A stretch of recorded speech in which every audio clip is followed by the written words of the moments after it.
Hey, how's it going, guys? We're done with the mini wars for now. We're going back to the regular wars, and we're continuing with World War II, Part 1. This video was made possible by Skillshare.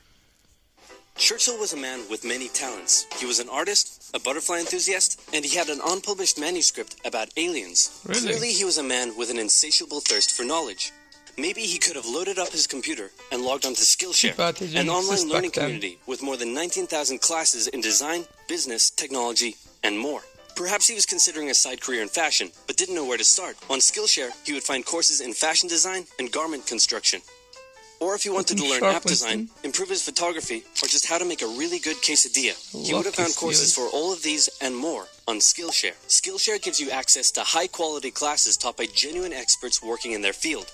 I work heavily with animation, and I was genuinely blown away by the number of really useful courses available to me, like this class full of tips and tricks for creating vector art, or this one for creating character walk cycles. For an annual subscription, Skillshare is under $10 a month. And if you'd like to try it out first, then I've got a deal just for oversimplified viewers. The first 1,000 people to use this link, which can be found in the description, will get their first 2 months of Skillshare for just 99 cents. Be sure to try it out using the link in the description and learn something new today. Now, without further ado, it's 1902. A young man by the name of Benito Mussolini moves from Italy to Switzerland to avoid military service. He gets big into socialism, working for trade unions, writing for socialist newspapers, advocating a violent overthrow of European monarchies, the whole shebang. This gets him in a bit of trouble with the Swiss police, so he gets arrested, sent back to Italy, set free, returns to Switzerland, is arrested again, goes back to Italy again, completes his military service after previously avoiding it, and then after a brief stint as an elementary school teacher, he finally returns to work as an avid socialist. His speeches and journalistic abilities made him famous among Italian socialists. He was anti-war, so when Italy colonized Libya in 1910, he rioted and got arrested. Then World War I came along, and once again he protested Italy's involvement. But then he thought, wait a minute, this war could bring about the social climate needed to overthrow European monarchies and bring about the socialist revolution everywhere. And suddenly he was pro-war, but his fellow socialists didn't like his new pro-war stance, so they kicked him out of the party. So then he said, you know what? I'm done with socialism. We need something new, not based on class divisions tearing us apart, but based on unity through nationality. We'll conquer the Mediterranean and reunite all Italian peoples just like the days of the Roman Empire. I'll call it fascismo, and it will guide the Italian nation to greatness. That's all well and good, Mr. Mussolini, but what kind of haircut am I giving you? Let's go with barbershop, and he's talking about what they'll do in the future.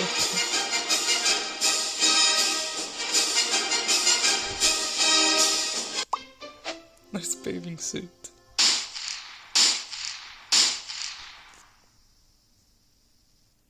Italy had been on the winner's side in World War I, and they hoped they were going to get a lot out of it, but in the end, they only got a little, and they felt cheated. On top of that, a bad economy and weak governments meant that the Italian people were a little unhappy. So when Mussolini came along and said that he could fix everything, his fascist movement gained a lot of support. In 1922, he went to the king and said, make me prime minister, or I'll make me prime minister. And the king said, you and what army?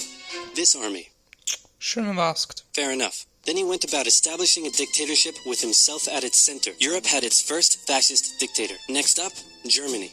Germany had been on the loser's side, and they got absolutely wrecked by the Treaty of Versailles. They lost territory, had to demilitarize the Rhineland, had to reduce their army to just 100,000 men, couldn't have an air force, had to pay the Allies a huge amount of money that it didn't have, and a new rule was established that every Englishman withheld the right to walk into the center of Berlin, pick out any German they wanted, and spank the hell out of them. I made that last one up, but it helps you understand how all this felt to Germans. On top of that, a bad economy and weak governments meant that when a small angry man with a silly mustache came along and said that he could fix everything, the German people loved it. Hitler had been a soldier during World War I, and he was crazy patriotic, and nobody was madder than him about Germany's humiliation. He helped start a new political party, and in 1923 attempted a march on Munich with his boys. And then he got arrested. But his popularity grew and grew, and in 1933, the president made him chancellor. He believed he was Germany's great destined savior, and he went full megalomaniac, establishing a dictatorship with himself at its center. Europe had fascist dictator number 2. Hitler and Mussolini had a lot of the same ideas, but more importantly, they had the same enemies, and they started to get along. Anyone else want to be friends? Franco? No? You good? Yeah, I do. Franco's Who's that? It's Japan, and they've taken over northern China. Let's rewind a bit.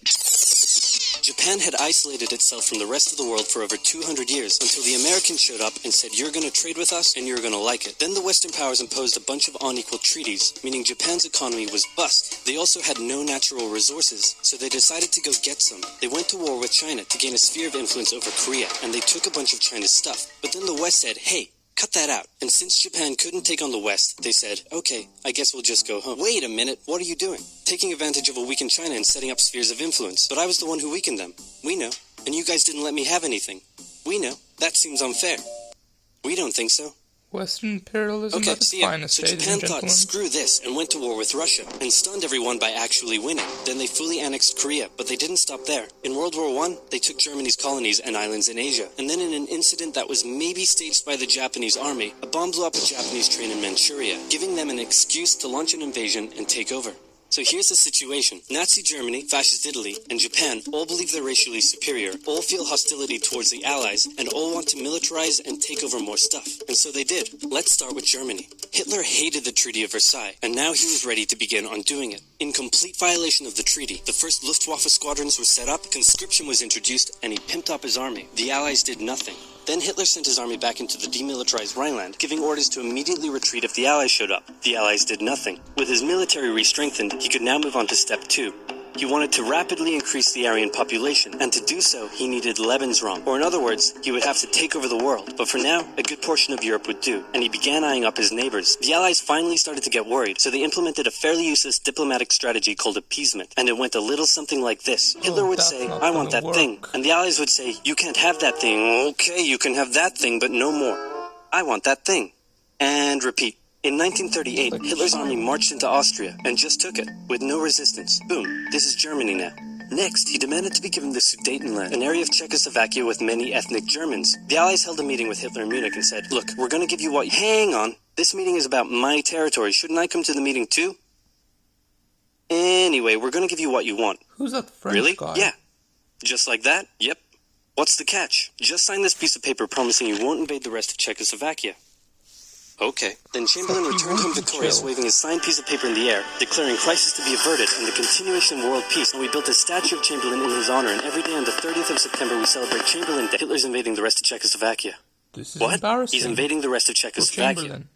Oh. You lied to me. What do you expect?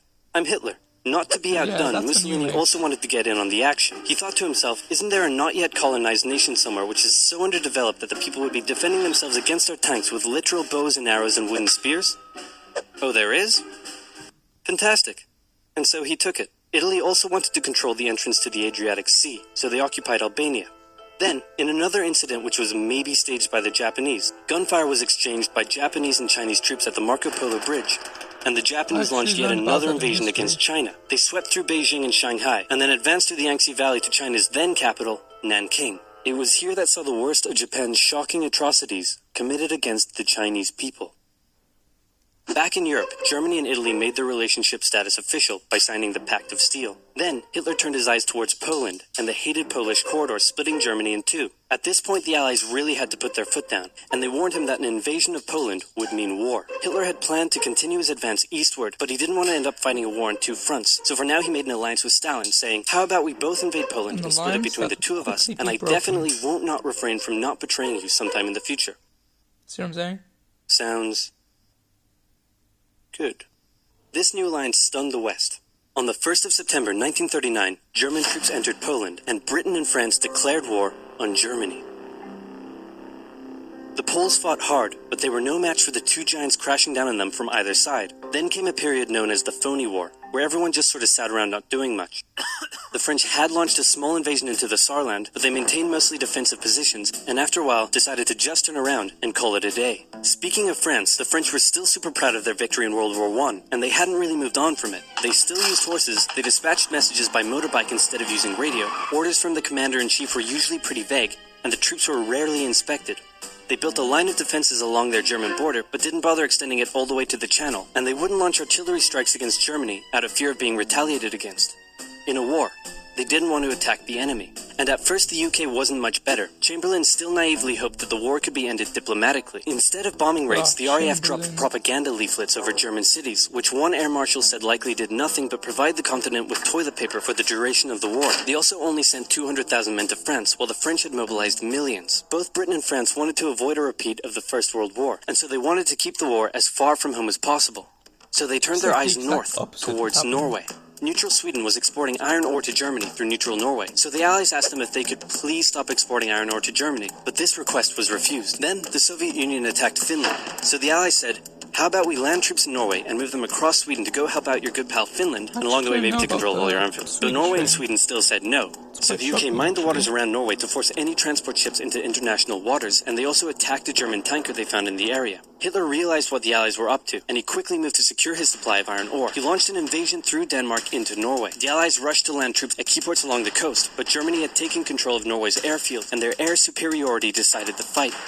The Allies had to retreat. After this slightly embarrassing failure, Chamberlain resigned and was replaced with Winston Churchill, who had a slightly different approach to dealing with the Germans. Hitler's overall strategy was similar to Germany's First World War strategy. Attack France, defeat France, knocking out the UK in the process, then turn on the Soviet Union and win the war. During the phony war, the Allies had given Hitler time to prepare his forces. Now, he was ready to attack. The Allies had wanted to place troops in Belgium, but Belgium had refused, and in a move that surprised pretty much no one, Hitler launched an invasion to get around France's defenses. The Allies charged into Belgium at full speed to meet the German invasion head-on, and it looked like a repeat of the First World War was coming. But this time, Hitler had a trick up his sleeve. Blitzkrieg. As the Germans advanced, they sent thousands of refugees westward, slowing down the Allies. Then, to the south, the French had left the Ardennes, an area full of hills and forests, pretty underdefended, because they thought it was naturally impenetrable. Well, the Germans were about to penetrate it with everything they had. They smashed 50 Wehrmacht divisions through and encircled the Allied armies at lightning speed. The best of the Allied forces were now trapped. The Germans squeezed in from all sides, taking out France's best armies and nearly wiping out the British too. But they managed to make a desperate last-minute escape at Dunkirk, with British civilian ships even making the perilous journey to bring their young men home. With most of the French forces depleted,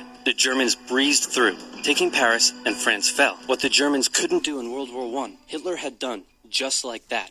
Hitler hoped that with the fall of France, the UK would also lose hope and sue for peace. But quite annoyingly, it didn't, and he needed to secure the Western Front, so he tried to force them into submission with mind games. The UK were now all alone, and Hitler wanted to emphasize that. First of all, just before France fell, Italy finally declared war on the Allies, making the UK's situation even worse. Next, instead of just occupying all of France, Hitler occupied the coastal areas for defense, but allowed France to continue its existence as a German puppet state. This way, it looked like the UK's old ally had decided to switch sides. Hitler also hoped that the UK wouldn't attack any of her old allies' navy bases or colonies in Africa, giving Hitler an extra line of defense to the south. But the UK made sure to respond to this by sailing down to France's navy base in Algeria and wrecking a bunch of ships. So have at it.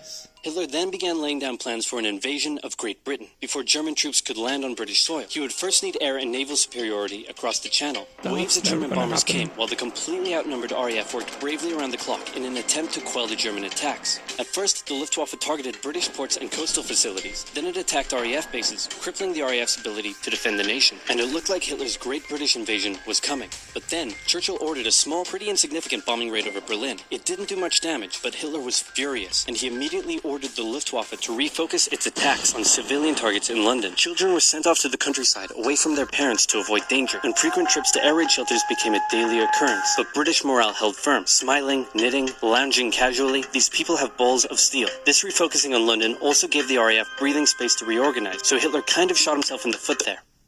Not in the head? Just the foot for now. Finally, the Luftwaffe sent one massive all-out attack on London, and the RAF successfully repelled it, destroying many of the German aircraft and placing air superiority firmly in British hands. Hitler's invasion had to be postponed, but the bombing of British cities continued for some time. Okay, that does it for this video, guys. In the next video, we're gonna look at part 2. If you like this video, like, comment, and subscribe. Bye, guys.